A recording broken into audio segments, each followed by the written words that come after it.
Una vez más estoy aquí con ustedes, hermanos y amigos, para hablar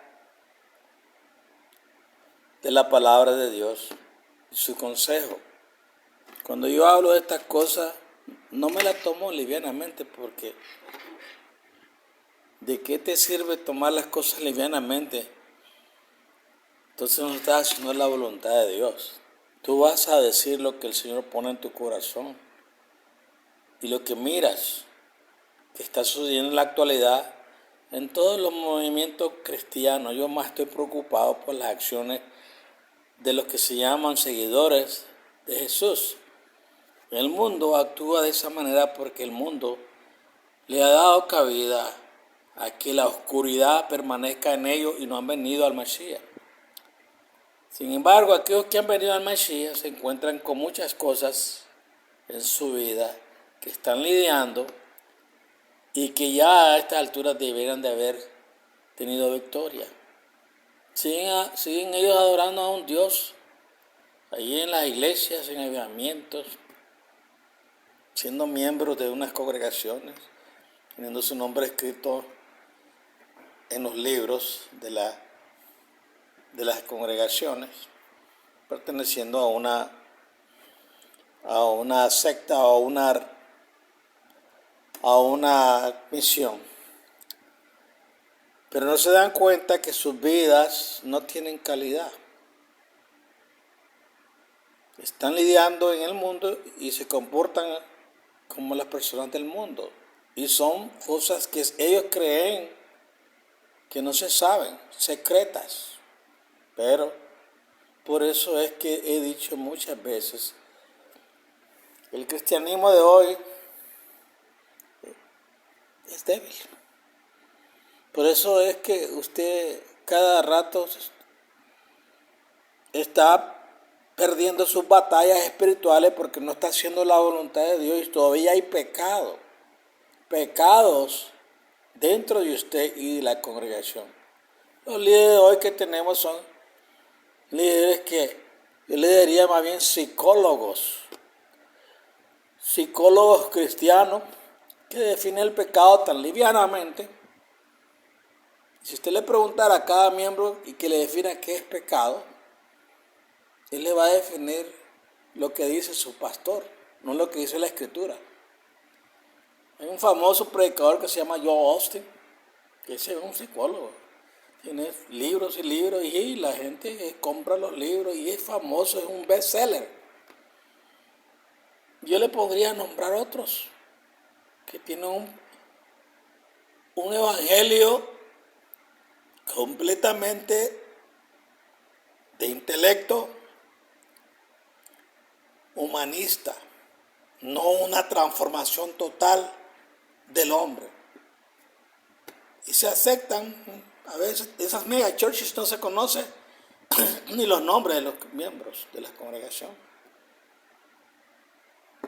Entonces, tienen un concepto liviano del pecado. Viven como ellos quieren vivir, actúan como quieren actuar. Hacen las cosas que hace el mundo. Visten como el mundo, caminan como el mundo, practican los del mundo que hacen. Y hay hábitos que están dentro de la iglesia. Hay pecado. Un hábito es un pecado grande que hace una separación entre el Creador, entre Dios, Jesucristo y el ser humano. Dios ama al pecador, pero no ama lo que está en usted. Entonces Él quiere una transformación total de usted, que usted deje todo eso y se concentre en lo que dice la Escritura acerca de lo que es el pecado. Entonces yo voy a comenzar una serie. Sin duda algunas de las cosas que voy a ir hablando van a ser mella en su vida. Bueno, la palabra de Dios dice es como una espada de fuego que penetra en el alma y tiene un propósito, es de sacar toda influencia mundanal, todo pecado que está en nosotros que no se define como pecado para ellos. Porque en la vida cotidiana oye estas charlas de personas que hablan de esto, del otro, y algunos cristianos se meten en esa conversación y comienzan a hablar, y todas esas cosas son hábitos mundanales que existe en la persona que le ha hecho atractivo y ya está en pecado. El mundo no me preocupa la grey.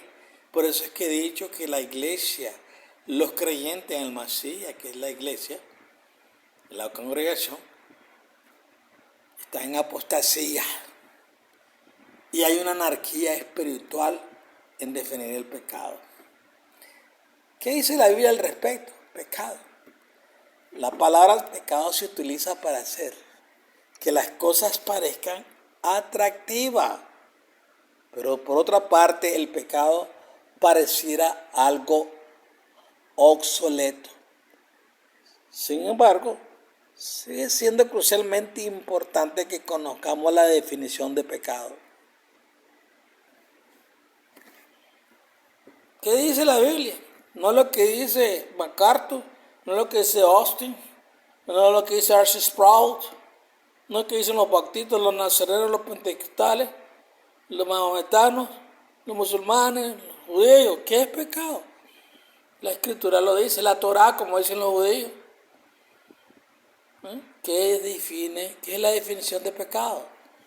Leamos. Primera de Juan 3:4 dice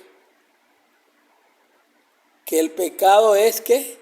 Infracción de la ley. El quebrantamiento de la ley de Dios, en otras palabras, se define como errar el blanco. Para entender las enseñanzas de la Biblia acerca de la conversión, justificación, santificación, arrepentimiento y perdón, es necesario tener conocimiento del pecado. Debido a que el pecado ha sido minimizado, como dije anteriormente, psicología cristiana a lo largo del tiempo. Hoy estamos en un deterioro completamente. Es difícil convencer a la persona de la realidad y la seriedad del quebrantamiento de la ley de Dios. Si a nadie le preocupa el pecado, ¿para qué entonces va a buscar un Salvador? Por la ignorancia de las personas acerca del pecado, Dios hace que las personas que Él llama tomen conciencia acerca del pecado. Todos hemos pecado, por cuanto todos pecaron y están destituidos de la gloria de Dios. Romanos 3:23. Hay una realidad escalofriante para que los que continúan pecando, porque la paga del pecado es muerte. Romanos 6:23. Por lo tanto, entender el pecado es importante, ya que la vida sin arrepentimiento del pecado termina en muerte. El perdón de Dios y una vida transformada de superación del pecado lleva a la salvación. Por eso es que yo quiero tocar temas que conciernen a los que están diciendo que siguen al Mesías. Y si ellos tienen todas estas cosas en su vida, todavía están separados de Dios, todavía están en pecado, están infraccionando la ley de Dios. Hablaremos sobre qué es pecado, un tema muy bonito y muy importante, que espero que le traiga bastante conocimiento y se profundice en él. Hablaremos de la idolatría, porque muchos creen que la idolatría solamente es adorar un palo, adorar una cosa de barro, pero les voy a hablar sobre qué es la idolatría en nuestra actualidad, en la congregación, y cómo hay muchos idólatras. Les voy a hablar de las libres de la adicción. ¿Qué es la adicción? Muchas personas no se dan cuenta que ellos tienen un pecado de adicción, y eso no puede concordar con las enseñanzas que el Señor nos da en su Escritura, y nos quiere librar de la adicción. Algunos dicen que hay pecados capitales. Vamos a hablar si es verdad, si existen en realidad pecados capitales. Hablaré de la ira. Usted sabe lo que estoy hablando, el enojo. Ese es un tema muy importante porque hay muchos creyentes que dicen, Dios sí me hizo, ¿qué voy a hacer? No han cambiado. Vamos a hablar de la ira. Vamos a hablar de la moral porque muchos creen, son muy moralistas, creen que como son muy personas muy educadas y morales, van a llegar al cielo. Hablaremos sobre el sexo. Pocos hablan de eso en la iglesia. ¿Sí? Hablaremos de sexo. Hablaremos de lo que es la bondad sin Dios. Y hablaremos de aquellos que acumulan bienes. Se están haciendo daño a sí mismo. Le hablaré de 6 pasos para vencer los malos hábitos.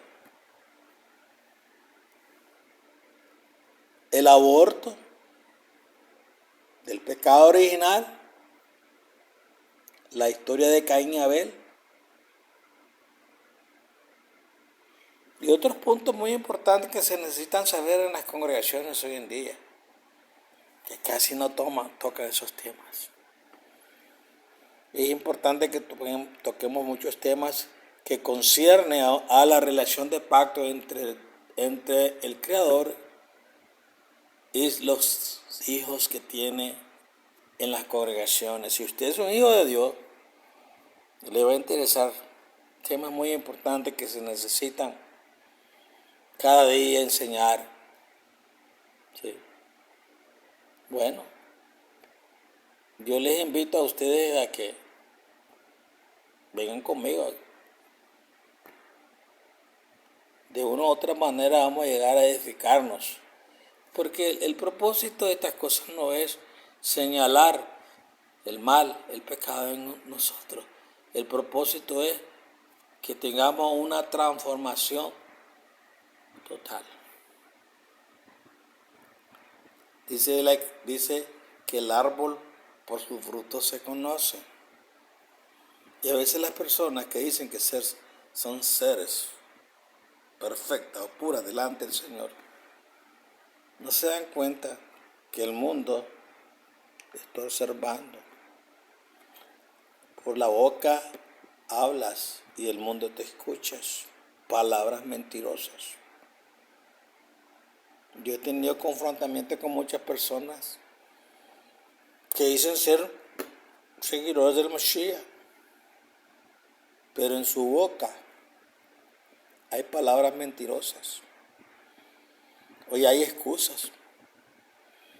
Se dice una mentira, se dice una verdad disfrazada de mentira. Ya anticipadamente estás en pecado. Tiene una rotura en la relación contigo y con el Creador, no conmigo, sino con el Creador. Y es lo más importante, ¿cuál es nuestra relación que tenemos con el Señor? ¿Cómo vivimos? No en la congregación, porque en la congregación parecemos palomitas San Nicolás, sino afuera, donde yo trabajo. ¿Qué es lo que hablo? Mujeres, hombres, hablan solo boberías, mentiras disfrazadas de verdad. ¿Sí? Entonces, si le puedo servir de bendición, bueno, vamos a hablar de eso. Así que, adelante, sigamos. Que Dios me lo guarde, que Jehová me lo bendiga. Y estén atentos, porque este es un trabajo duro. Hay que estudiar y profundizarse. Que la gracia del Señor esté con ustedes.